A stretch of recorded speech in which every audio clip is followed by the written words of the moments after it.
So, this year saw probably the most substantial piece of news about Mass Effect's future since the initial teaser for the next game. Making this video was somewhat delayed, but I still want to make my thoughts on it known. Firstly, there's the news about the Mass Effect TV show.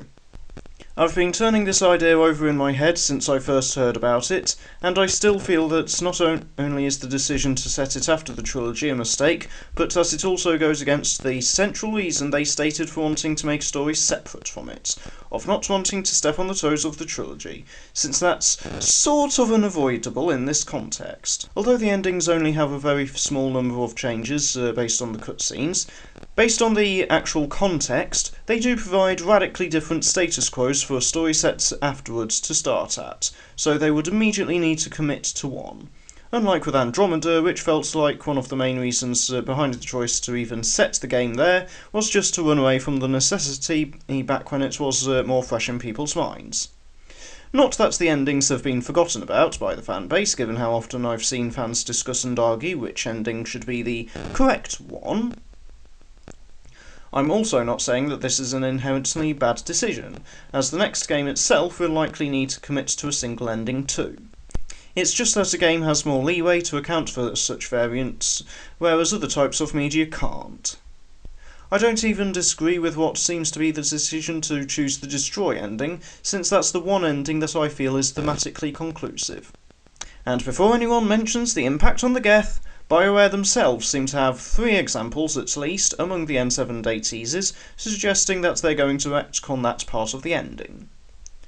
On top of that, there are various points throughout the trilogy that, especially when viewed from Shepard's perspective, are difficult choices to make. Shepard needs to trust that the Rachni would be true to their word while risking another Rachni war in Mass Effect 1.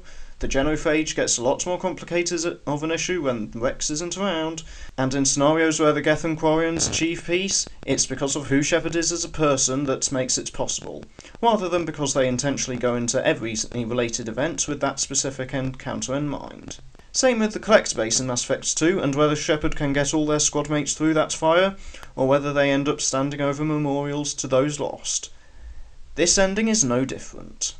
My main reason for taking this side in the conversation is because I feel that arguments over canonising specific decisions may overshadow viewing the show as good or bad on its own qualities, which brings me to the next part of this point. Mass Effect 3 is the game where the player's choices have the most widespread impact on the state of the galaxy.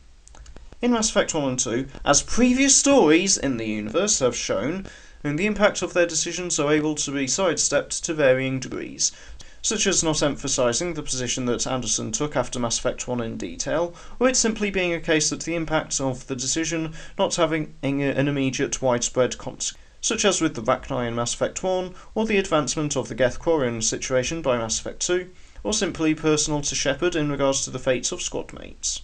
Meanwhile, the 2 main decisions that would have obvious impacts on the status quo of the upcoming show would be the aforementioned genophage issue and Quarian Geth situation, with a possible workaround of simply not including them, but that would feel like actively avoiding the problem, and their absence would definitely be felt, much like the absence of every species apart from humanity and the main 4 species, Taurians, Asari, Salarians and Krogan, was definitely felt in Andromeda.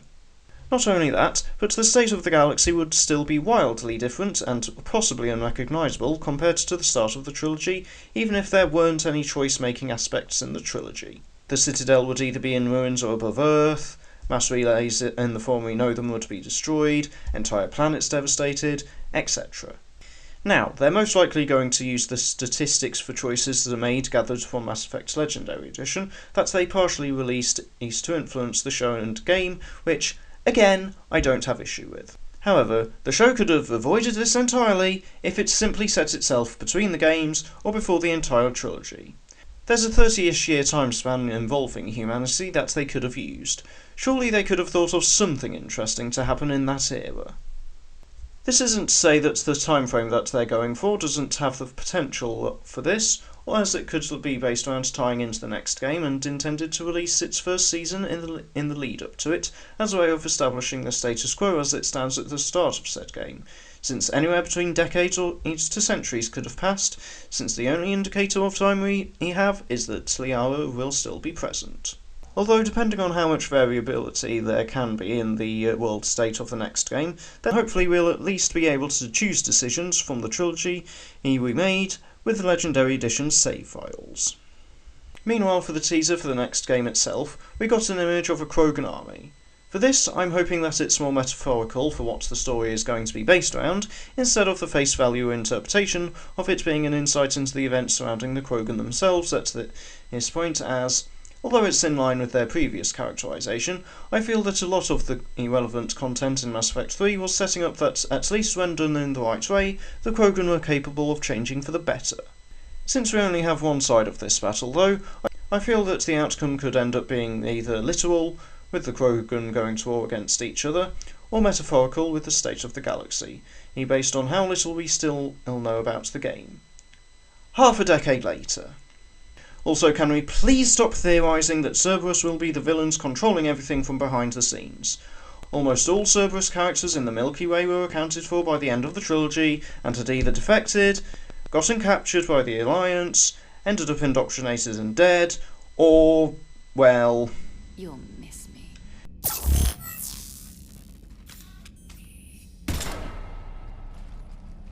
The only one that I think we don't hear anything about after the fact is the Cook from Mass Effect 2. And I doubt he'd end up being able to restart the entire faction on his own, even if he didn't fall into one of the above categories.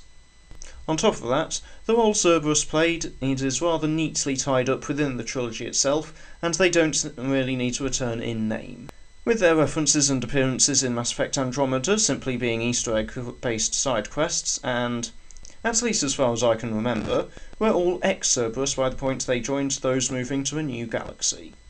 Overall, though, the fact that we do have news that both of these projects are progressing is good, but I feel that we're getting to a point where we need to learn something more substantial regarding the content drops building up to the game's release. There's just not much else to say that hasn't already been said by larger channels that talk about Mass Effect. I just couldn't shake the thought that the time frame for the show setting is a bad decision, and believed it would help if I explained why. Although whether I did that well or not is another matter.